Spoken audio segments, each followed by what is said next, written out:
Hello, my beautiful friends.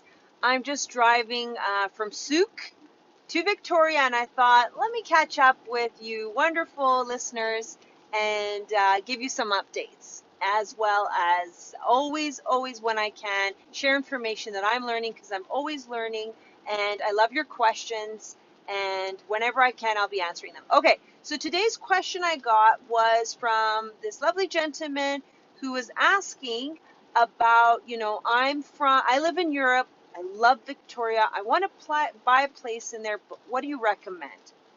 First of all, if you're European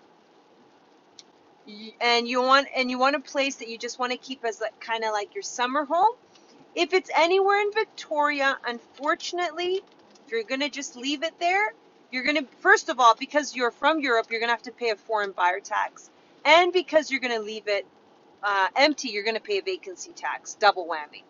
So I would say and then for immigration purposes, you can enter the country and my understanding is with European passports, there's a treaty where you can enter the country for 90 days, be in the country 90 days every 180 days. Okay, so suppose you come and go, and it adds up to 80 every 190 days. Please double check that. Again, I'm no immigration officer. I Google and I try to get information for you to help you guys out based on what I've researched, but I would confirm this with an immigration officer, please. But my understanding is you can only enter that many days in that period.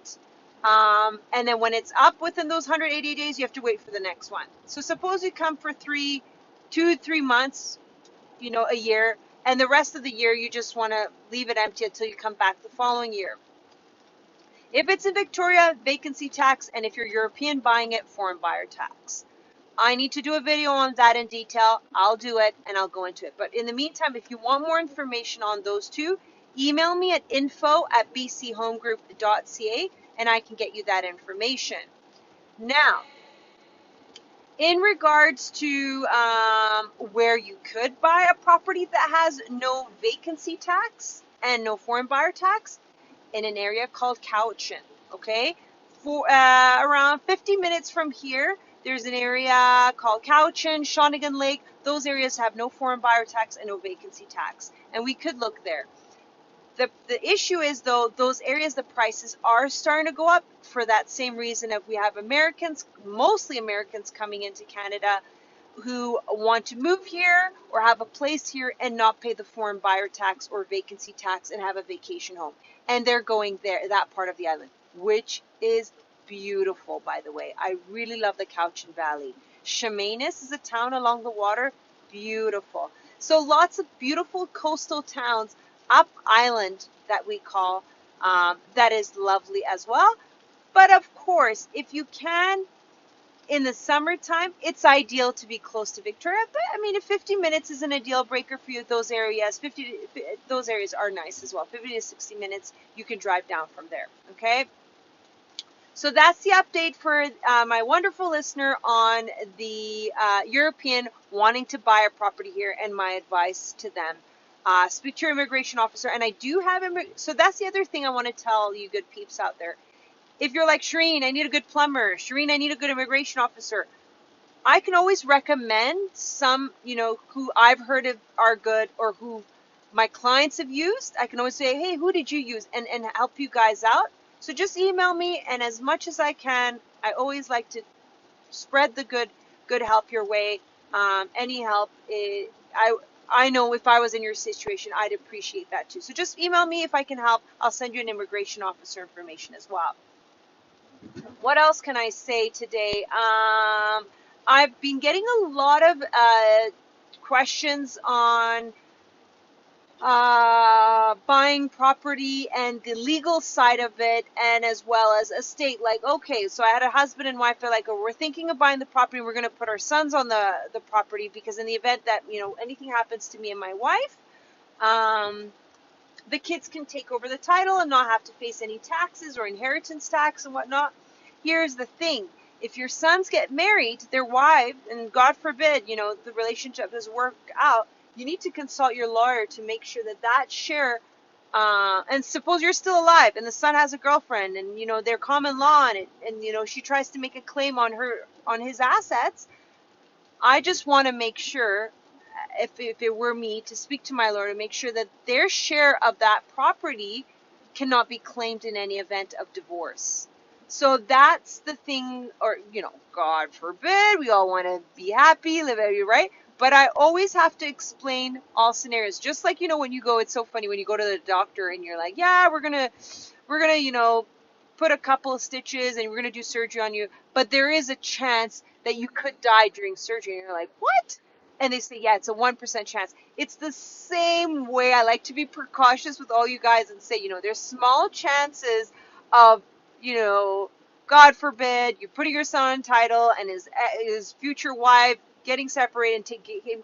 I don't know, but I like to always look at that scenario as well and discuss it with you so you can be prepared for it and plan for it. Preventative always rather than reactive is my approach to writing contracts, investing, preventative versus reactive. So let's think out all the worst case scenarios. Let's prevent for it, secure for it, and make sure that you're making the right move and making the right decision. So that's that on that front. What other questions have I been getting? I've been getting, I had a lovely gentleman reach out to me. I mean, he wasn't so lovely as much as I tried being lovely back, he kept insisting that, he wants to buy a piece of property and put containers on them and like do a container home concept. And honest to God, there's some projects that you guys may want to do.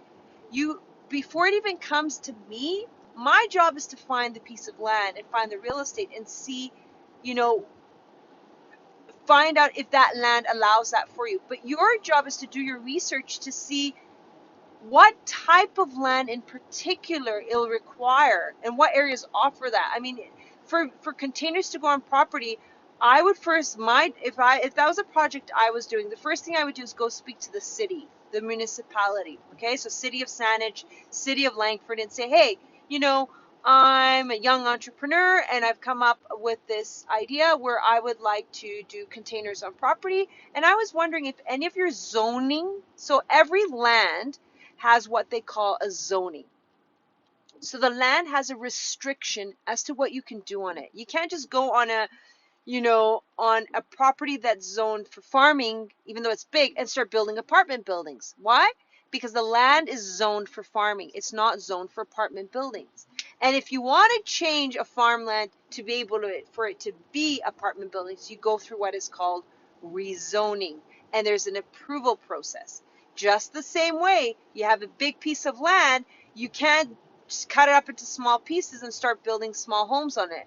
No, the zoning, it would have to go through rezoning and subdivision, right? Because you want to subdivide it, approval, so you can get to that. So again, back to his point, I was like, listen, before I even can get to that, you need to go speak to the city. So every area, every municipality or every part of the town, the township, has a lands department. And you go to them and you ask, hey, I want to do this project. Is it possible or not? So I really nicely told this person a few times that, please, you need to check with them that, if you do want to do this project, that's something they would entertain. And if they have even land that would accommodate a project like that before you and I even go start looking at large lands and putting containers on them.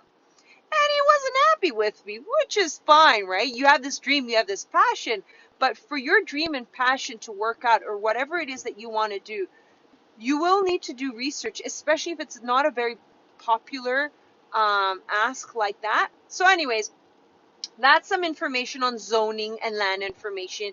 And that also, to the point of zoning, and it's a good that we touch on this, is suppose you have an apartment, a condo, and you're like, Shirin, I'm going to Airbnb. Airbnb in Victoria isn't allowed. It's called transient zoning. So even though the building is a condo and it may look like, hey, you can Airbnb this out, it's a great location, the zoning most likely will not allow it. So City of Victoria only allows certain condo buildings with transient, they call it transient zoning, to be able to do Airbnbs. Most condo buildings, newer projects now require a 1 month minimum rental. So you could put it on Airbnb, but the rental has to be a 1 month minimum. So I think this turned out to be more a question about zoning than immigration, but I try to touch on everyone's points while I'm driving and answer their questions. If you have any questions, I'm trying to see what else. Zoning is very important. Contracts very important. And there's so many points, guys. Just email me, and I always cover all the bases with you. And the only way I could help you more is if I know more about you. So feel free to reach out, and I'm always happy to throw information your way and learn more about you too. Cheers to that. Take care. And it's Sunday day, so happy Sunday. Bye now.